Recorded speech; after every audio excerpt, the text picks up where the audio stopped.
예레미야 1장 1절서부터 7절까지 전체가 한 목소리를 이렇게 좀 한번 읽으면 좋겠습니다.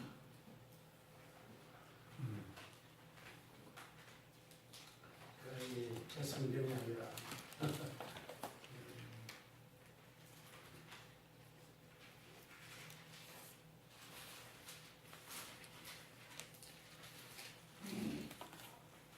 예레미야 1장 1절서부터 7절까지인데요. 찾아서 전체가 다 한 목소리로 같이 읽어보겠습니다. 베냐민 땅 아나도스의 제사장들 미디아야 예레미야가 아니라 아몬의 아들 요시아가 다스린 지 13년에 여호와의 말씀이 예레미야에게 요시아의 아들 유다와 여호야김 시대부터 요시아의 아들 유다의 시대에 11년 만에 곧 5월에 여호와의 사로잡혀가니까 이만이라 여호와의 말씀이 내게 임하니라. 이르시되 내가 너를 모태에 짓기 전에 너를 알았고 내가 배에서 나오기 전에 너를 성별하였고 너를 여러 나라의 선지자로 세우노라 하시기로 내가 이르되 슬프도소이다. 주 여호와여 보소서 나는 아이라 말할 줄을 알지 못하였나이다 하니 여호와께서 내게 이르시되 너는 아이라 말하지 말고 내가 너를 누구에게 보내는지 너는 가며 내가 내게 무엇을 명령하는지 너를 말하리라. 아멘.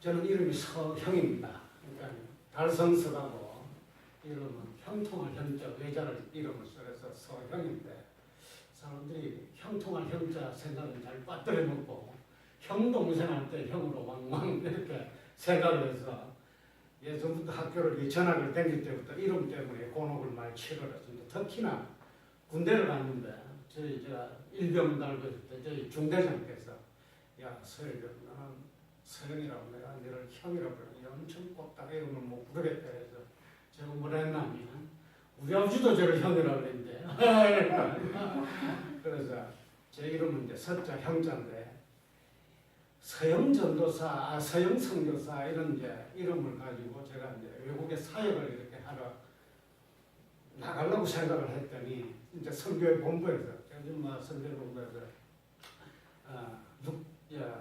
5주차 훈련 중에 이제 3주차 훈련을 받고 있습니다만 많은 선교사님들이 해외에 나가서 선교를 할 때는 자기 본명이 아니고 가명을 이제 쓰시는 걸 제가 알게 됐어요. 특히나 옆에 중국이나 인도네시아나 터키나 오늘날은 선교사 비자도 주지를 않거니와 내가 선교사라고 들어가서 활동을 하지 못하는 그런 나라들이 참 많이 있습니다.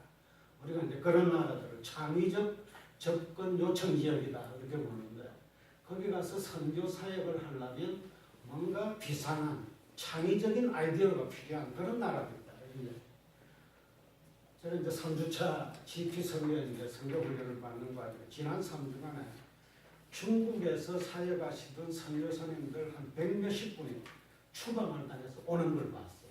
그분들이 이 중국 공안에서 통보도 없이 그날 딱 와서 24시간 안에 보따리 싸서 나가라 이렇게 통보를 한 겁니다.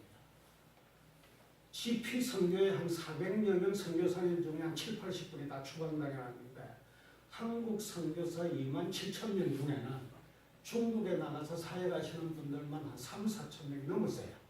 근데 그분들이 아무것도 못 챙기고 하던 사역, 신학대학, 신학교, 비즈니스, 중국에 특히 비즈니스로 들어가 계신 분들이 많습니다. 비자를 안 내주기 때문에.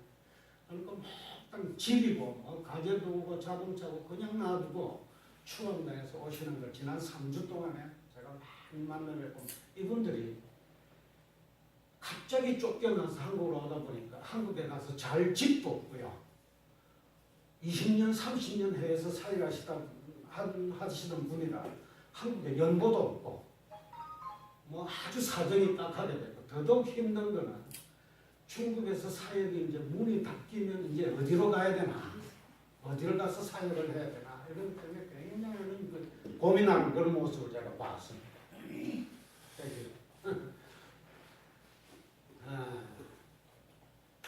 이제 시진핑이라는 이제 국가 지도자가 이제 나라의 문을, 특히 선교의 문을, 교회를 이제 탄압을 하려고 이제 움직이는 게 눈에 보이고, 우리 한국 교회들은 그런 역사적인 장면을 우리 눈으로 그렇게 목도하는 그런 시대가 되었습니다.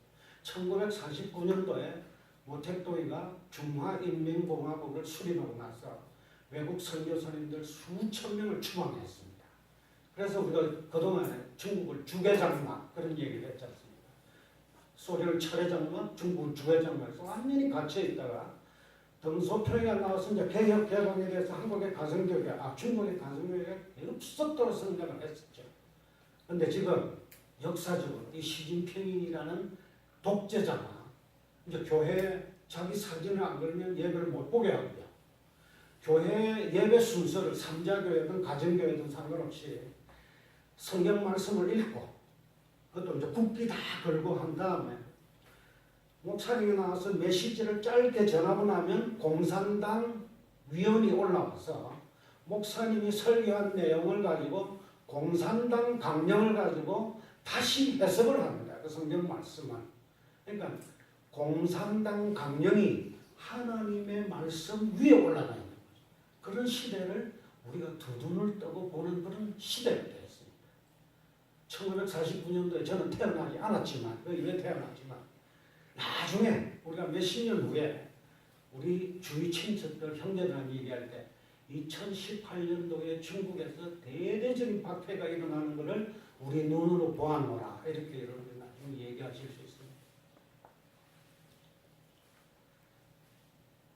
선교사로 나간다는 것이 제가 느낀 게 한 3주 차원을 봤다고. 저는 그동안 집사로, 해외 한인교회 집사로인데 선교사님들이 오시면 제가 섬기고, 목사님께서 어디 선교 지역에 뭐가 필요하다면 제가 보태드리고, 이런 수동적인 입장이 있더라. 제가 이제 선교사 훈련을 받으면서 대접을 지난 3주간 훈련을 제가 대접을 참 많이 받았어요. 가면 그 이사장님 목사님들, 한국의 기라성 같은 서울의 대형교회 목사님들, 그 선교 수천 명 있는 교회 목사님들이, 저는 아직 수습 선교사인데 아직 파송된 것도 아닌데 이런 저희들을 가지고 제일 좋은 음식점에 데려가고요. 아니 동급으로 대접을 해주시는구나. 이분들이 제가 몸둘 바는 모르겠는데 이런 경험이 처음이라 왜 그런가 하고 이렇게 생각을 해봤더니, 이분들이 가슴 속에 뭐가 있느냐면 자기도 목회를 하기 전에 다 선교를 나가겠다는 선교사로서의 비전과 소망들이 마음속에 다 있었다는 거죠.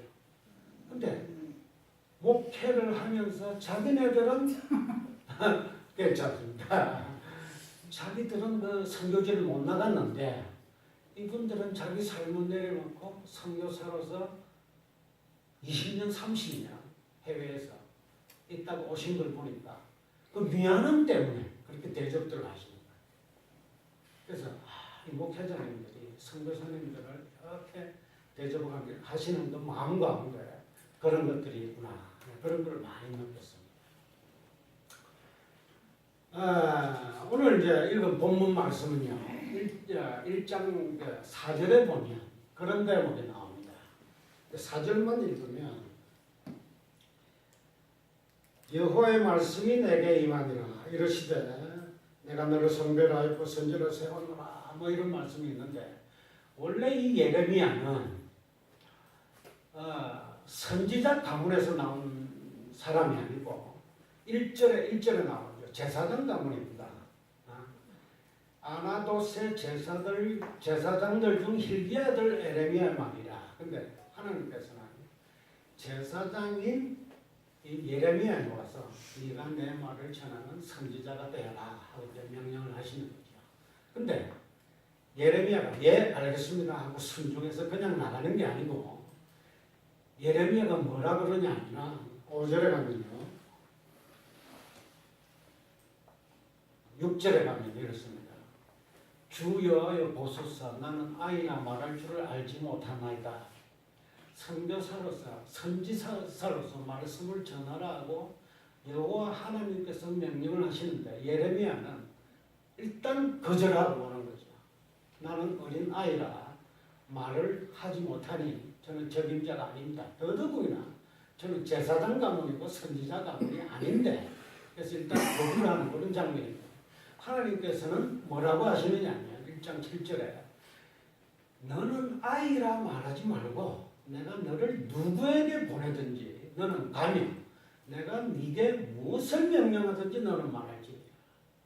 하나님께서 선지자 또는 선교사로 이렇게 부르시는 경우에 저희들이 아무리 발버둥을 치고 저희들은 안 가겠습니다 하고 이렇게 변명을 해도 하나님께서는 한 번 하나님한테 찍히면 하나님의 말씀에 순종하는 길밖에 없구나 이런 것들 이제 저희들이 이 구절을 보면 이제 생각을 했어요. 요나한테도 명령을 하시죠. 요나가 다시스로 도망가다가 끝까지 붙들어 오시는 분이 하나님이시고 이사야든 예레미야든 뭐 기드온이든 우리가 성경에서 보는 많은 믿음의 선지들이 하나님의 명예에 의해서 아무리 거부해도 뭐 도망갈 수가 없죠. 저는 제가 선교사로 이렇게 헌신해서 나갈 줄을 참 생각조차도 못했습니다. 선교사 역에 대한 그런 비전은 있었어요. 계속 그런 마음을 몇 년간 이렇게 주셔서 언젠가는 내가 은퇴를 하면 선교사역을 제가 선교단체를 하나 만들어서 호주의 브리즈번에 만들어서 이렇게 하고 싶다. 그런 마음은 있었지만 선교사로서 제가 훈련을 받고 전혀 제가 모르던 지금 저는 이제 동티모르라는 이제 섬에 관심이 있어서 그쪽으로 나가려고 이제 기도 중에 있습니다만 이렇게 제가 현지에 가서 현지인들처럼 생활하면서 그 사람들 먹는 음식 먹고 그 사람들이 사는 집에 가서 살고 그 사람들이 사용하는 언어를 배워서 하고 이런 사역을 제 스스로 할 때 저는 정말 생각을 못했습니다. 저는 부산에서 태어나서 중고등학교까지 부산에서 이제 학교를 다니다가 고등학교 졸업하고 서울을 가서 직장 생활을 쭉 한 34세가 되도록 이제 서울에서 학교를 다니고 군대를 갔다 오고 직장 생활하다가 1991년도에 말레이시아를 이주를 했습니다.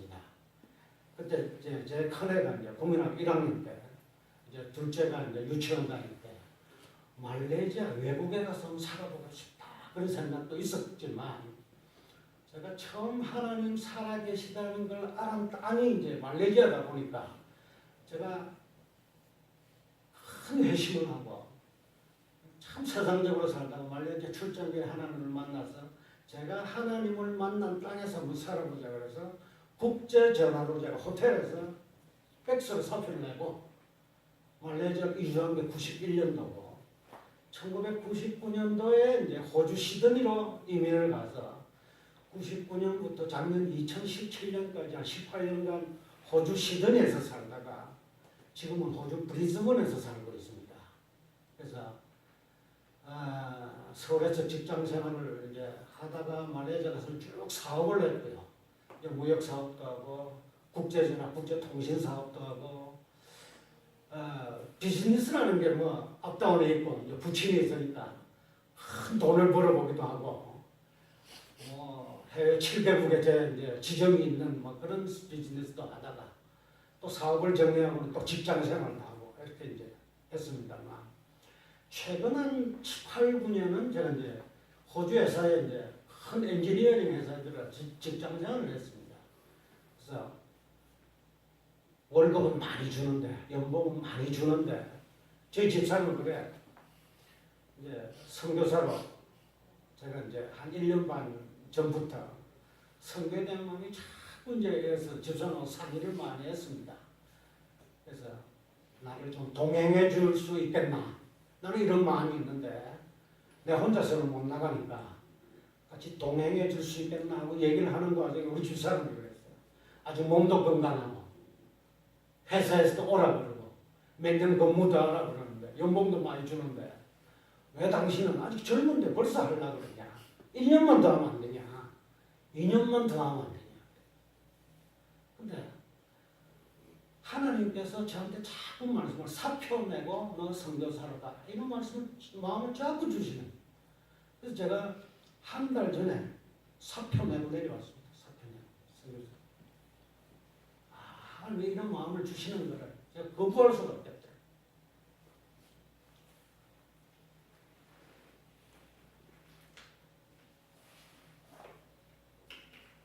저도 처음에는 이런 말씀을 주실 때 처음에는 저도 요나처럼 뺀질뺀질거리면서 많이 변명을 했습니다.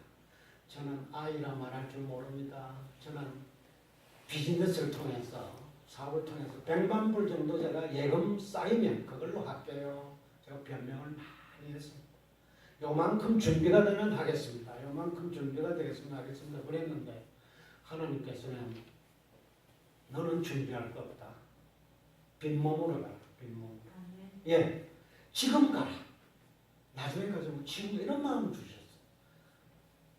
그래서 제가 드디어 항복하고 호주에 이제 브리스번에 제가 이제 나가는 개척교회 목사님이랑 선교단체를 하나 만들었습니다. 선교의 이름도 정하고 정관도 만들고 법인 설립 등기를 해서 우리가 가진 역량 안에서 제가 큰 재산은 없지만 목사님하고 저하고 힘을 합쳐서 동영상도 뿌리고 교도소 선교도 하고 병원 선교도 하십시다. 제가 사표 내고 내려올 테니까. 그래서 그렇게 준비를 하고 있었어요. 그래서 한 달 더 해도 되고 1년 더 해도 되는데 그날 사표 내라는 이게 메시지가 하도 가해서 제가 집사람 몰래 집사람 제가 잘려서 내려온 줄 압니다. 아직까지. 이제 사표 내고 내려왔는데 그래서 사표를 내왔는데 제가 예전부터 이제 모시던 말레이시아에 또 열린연합교회 제가 이제 초창기 처음 교회할 때 담임 목사님이 제가 브리스번에 있는 걸 알고 시드니 들렀다가 이제 놀러를 오셨어요. 일주일간 골프나 치고 막 같이 놀려고.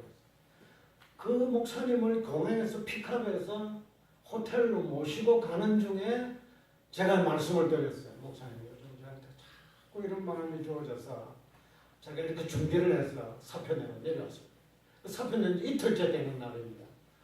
이 목사님께서 호텔에 도착하자마자 서울에 있는 GP선교회 본부의 훈련원장 되시는 목사님께 전화를 하십니다.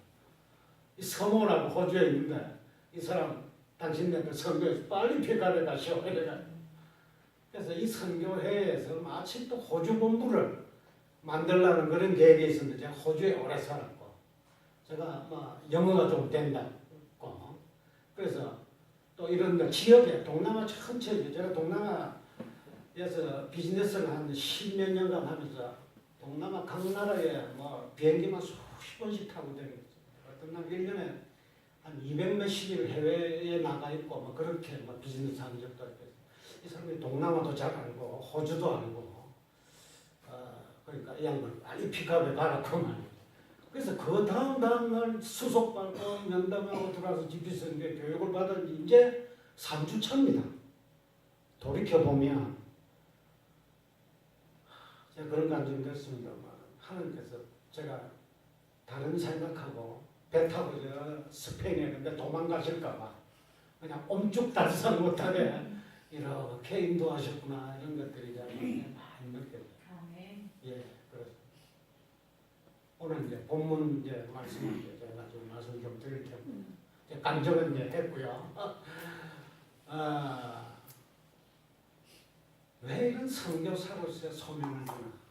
3주간 훈련을 받으면서 그분들이 전부 다 해외에서 PhD 하신 분들, 크게 사업하시던 분들, 신학교 교수하시던 분 이런 분들이 다 추방당해서 쫓겨가지고 오시는 걸 보고 이분들 마음속에 뭐가 있는데 이렇게 힘든 지역에 가서 선교들을 하셔요.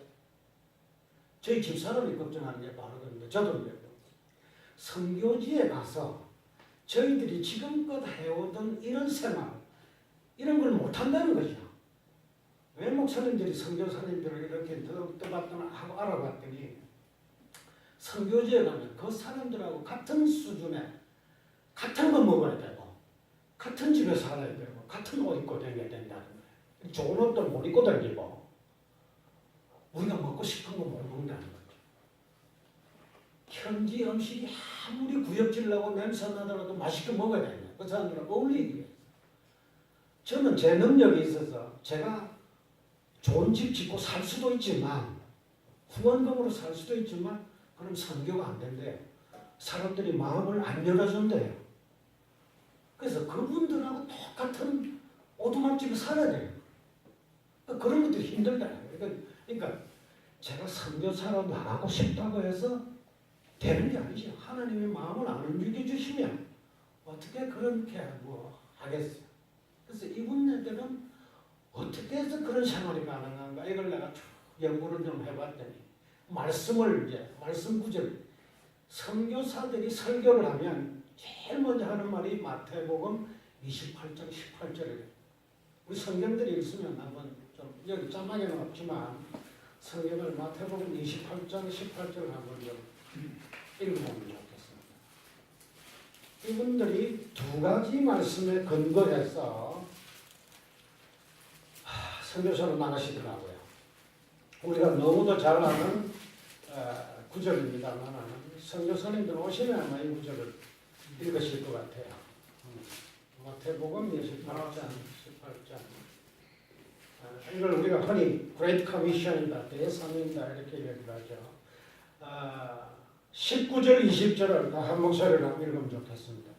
그러므로 너희는 가서 모든 민족을 제자로 삼아 아버지와 아들과 성령의 이름으로 세례를 베푸고 내가 너희에게 공부한 모든 것을 지키냐 볼지어다 내가 세상 천년에 항상 함께 있으리라.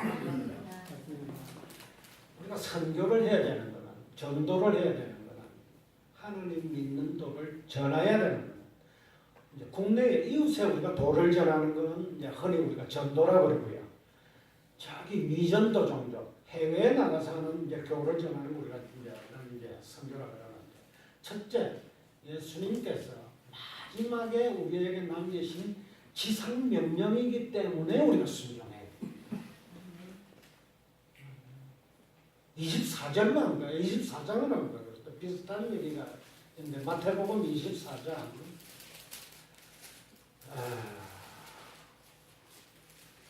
24장 잠깐만요.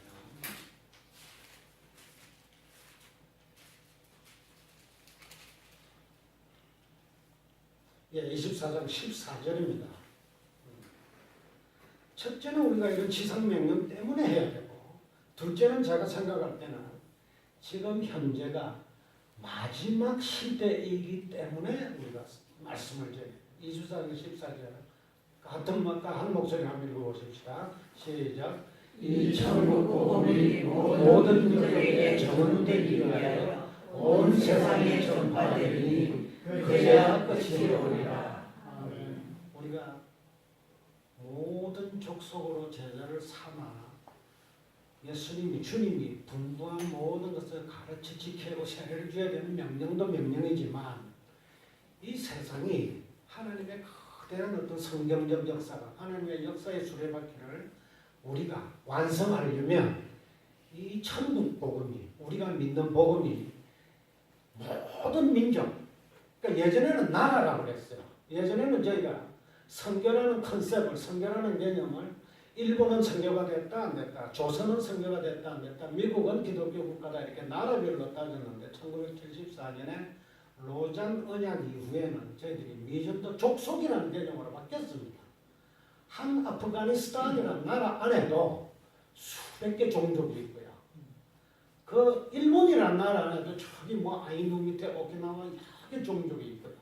두 번째 또 하나 컨셉이 달라진 것은 뭐냐면 그 나라에 복음이 들어가 있는지 1000년이 됐든 100년이 됐든 상관없이 믿는 사람들, 크리스찬으로 믿는 사람들의 퍼센트가 전체 인구 중에 2% 미만이면 우리가 그 족속을 미전도 종족이라고 합니다. 그러니까 자체적으로 그 커뮤니티 내에서 자생적으로 믿는 무리들이 나머지 98%를 전도를 못한다 우리가 이렇게 생각을 합니다. 근데 선교학 측면에서 우리가 미전도 종족을 이제 정의하는 이제 기준이거든요. 그래서 모든 민족에게 정언을 하기 위해서 우리가 전도를 해요.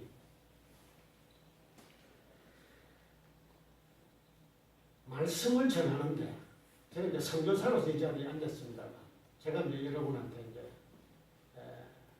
하나의 방점을 찍어서 전달해 드리고 이제 가고 싶은 내용은 이런 명령들이 이런 구절들이 선교사들이나 전도사님이나 어떤 목회자들한테만 주는 말씀이 아니라 예전에 성막론으로 유명한 게 이제 강의에서 최복규 목사님이라고 계셨어요.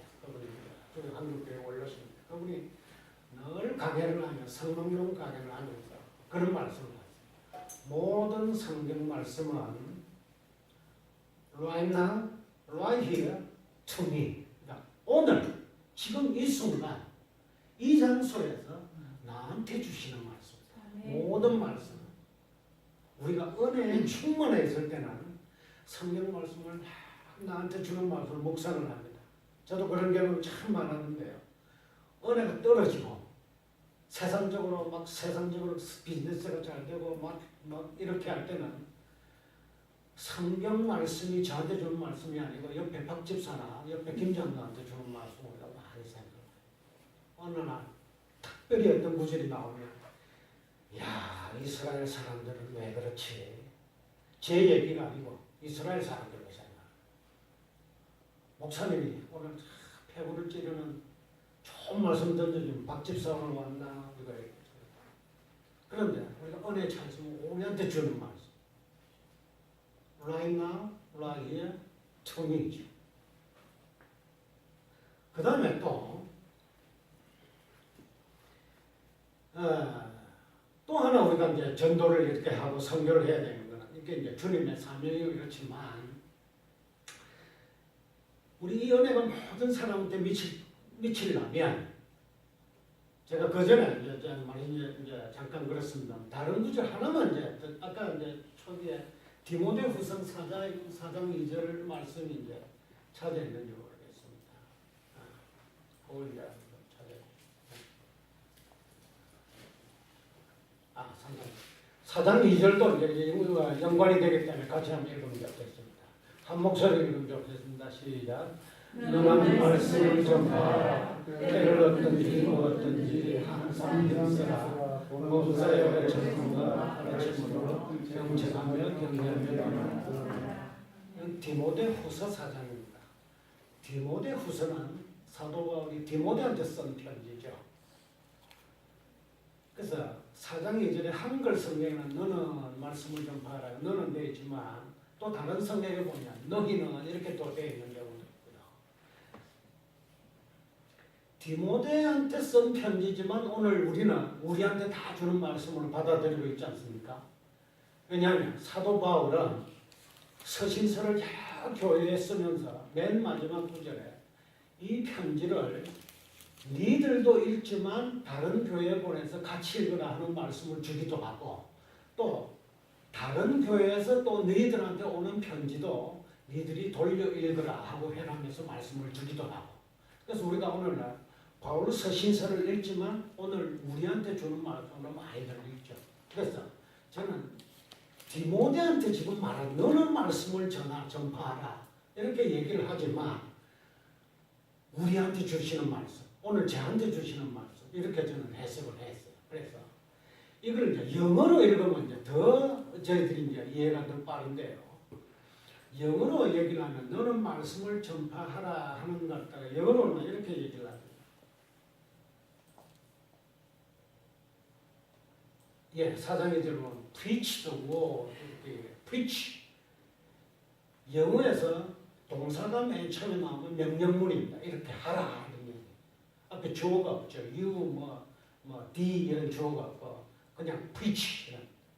preach라는 단어는 설교한다는 뜻도 있고 전파한다는 뜻도 있고 자기 주의가 주장을 역설한다 이런 말도 있고요. 그러니까 선포하라 그런 말도 있어요. preach 아주 강하게 the word 뭐를 words가 아니고 인간의 말이 아니고 하나님의 말씀 대문자 W로 쓴 the word라는 말씀을 전파. 저는 어디에 초점을 여러분들한테 말씀드리고 싶으냐. 그 다음 구절이 Be prepared in season and out of season. Be prepared이라면 준비되어 있으라 이런 뜻입니다.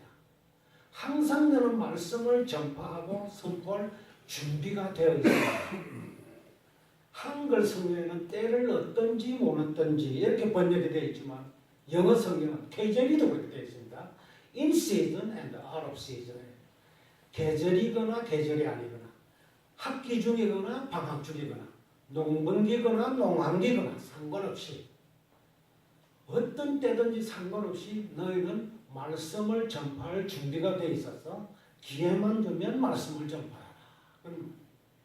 그래서 저는 그런 부탁 당부의 말을 드리고 싶었어요.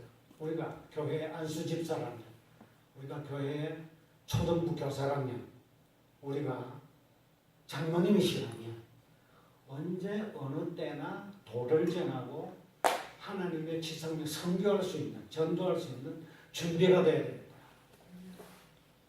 우리가 선교사 훈련을 받는데 그런 말씀을 하더라고요.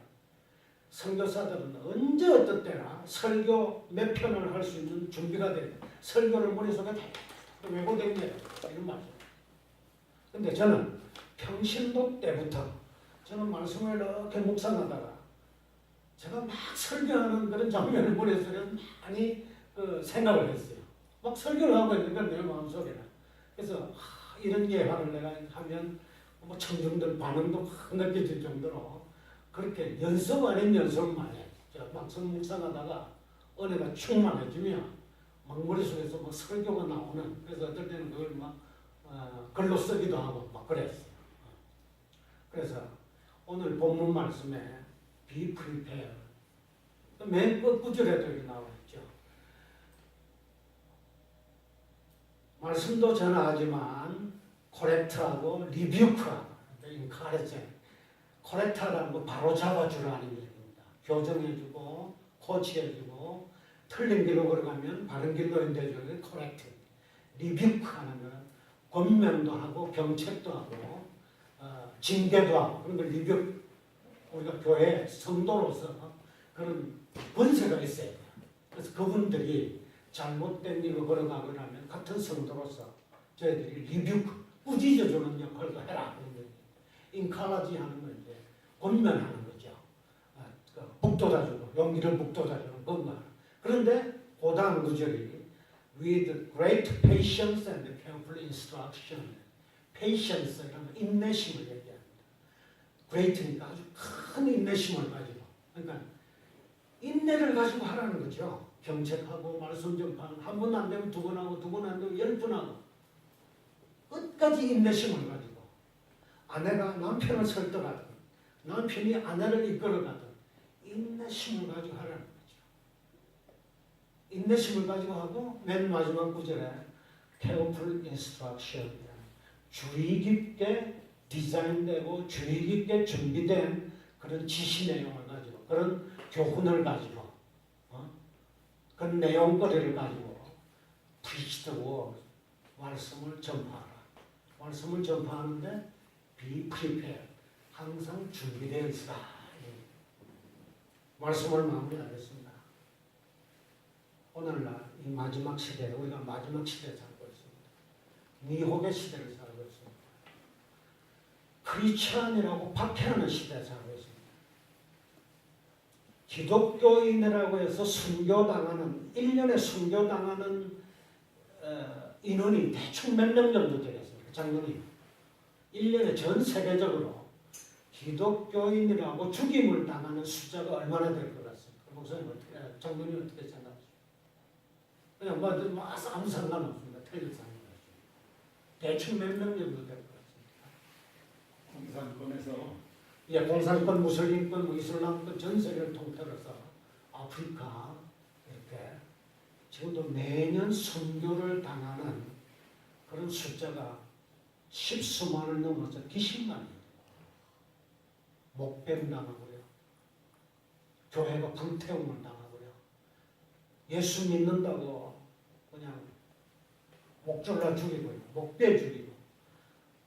한 10몇 년 전에는 터키에서 독일 선교사님이 터키 사람 3사람이 청년이 들어와서 독일 선교사님한테 성경 공부 2개월 받고 난 다음에 우리가 당신을 죽이기 위해서 2개월 거짓으로 성경 공부 받았다 하고 선교사님하고 개종한 터키 사람 2사람을 가둬놓고 17시간 동안 고문하고 수백 군데 칼로 찌르고 결국 나중에 목배에 죽이고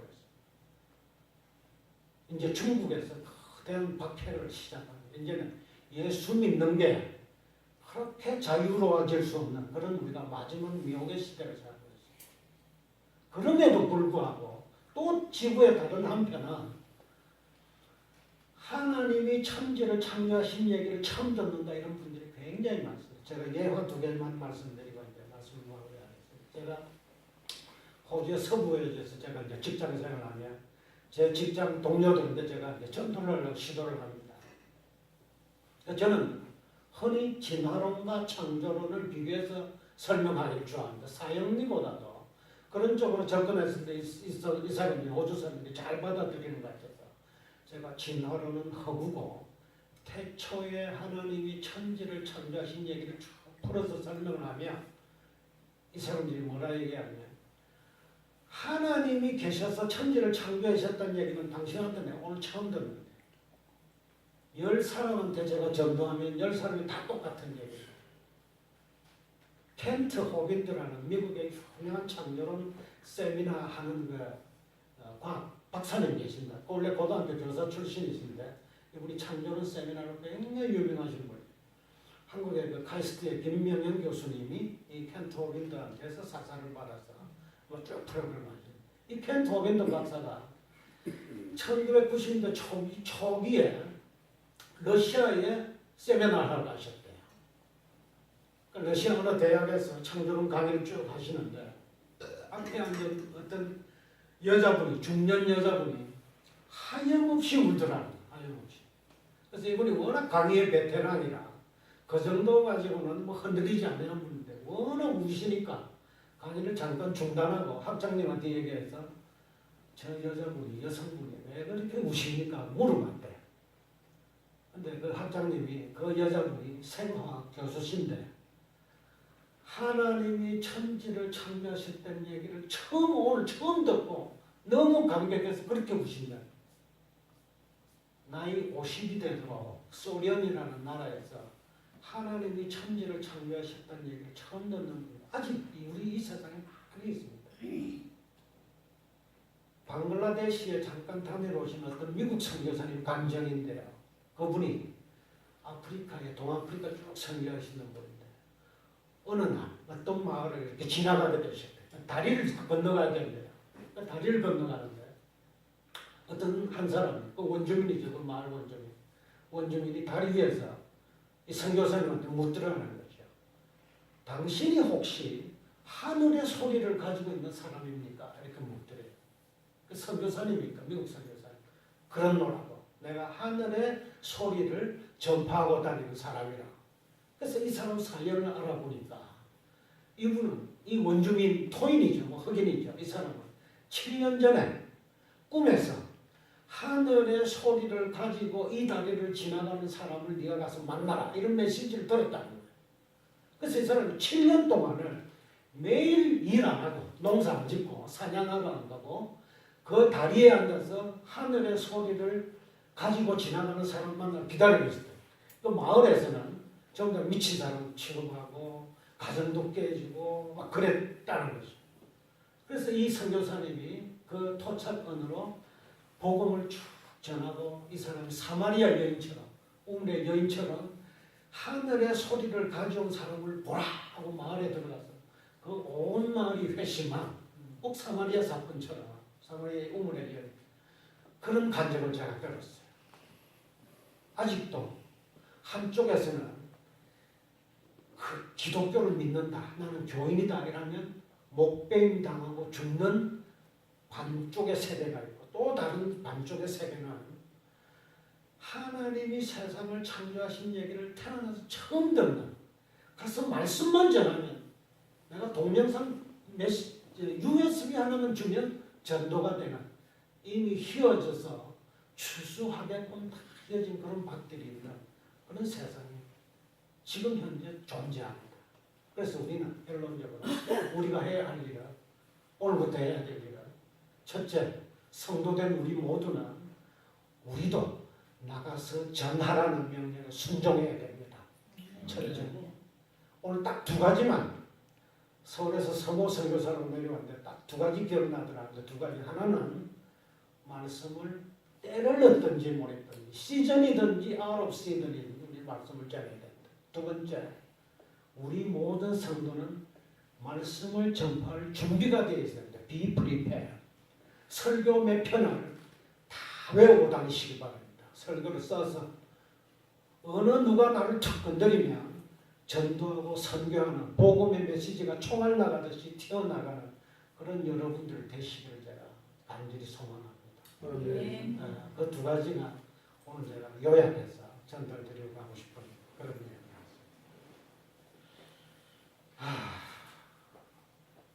제가 잠깐 기도하고 말씀을 맺겠습니다. 아버지 하나님, 은혜를 감사합니다.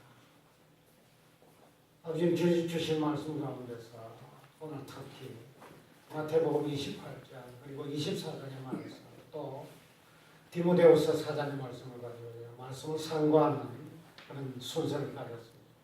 너희는 가서 모든 민족으로 제자를 삼아 주님께서 분부한 모든 것을 가르쳐 지키게 하라는 이 주님의 사명을 저희들이 붙들고 사는 그런 저희들 사람 성도 집사님들 될 수 있도록 아버지 은혜를 내려 주시옵소서. 모쪼록 저희가 때를 어떤지 모르더니 오직 말씀을 전할 그 명령을 순종하면서 사는 그런 성도들 되게 해주시고 또한 제 여왕전원교회가 하나님 눈앞에 귀하게 쓰임받고 또 이 교회 이름으로 하나님 앞에 드리는 모든 기도와 이런 묵상이 아버지께 늘 기쁘게 받아주는 그런 역사를 있게 하여 주시옵소서. 이 여왕전원교회가 말씀이 허락하며 믿는 우리가 날로 더하는 그런 교회 되도록 해주시고 그런 아름다운 일들이 날마다 일어나는 그런 은혜를 내려주시옵소서. 저희의 삶에 저장하는 모든 구석구석에 역사하시고 간섭하신 아버지의 손길을 찬양하고 저희의 인생의 모든 일에 범사에 역사하신 그 손길에 감사를 드리며 우리 주 예수 그리스도 이름으로 기도드리옵나이다. 아멘. 감사합니다.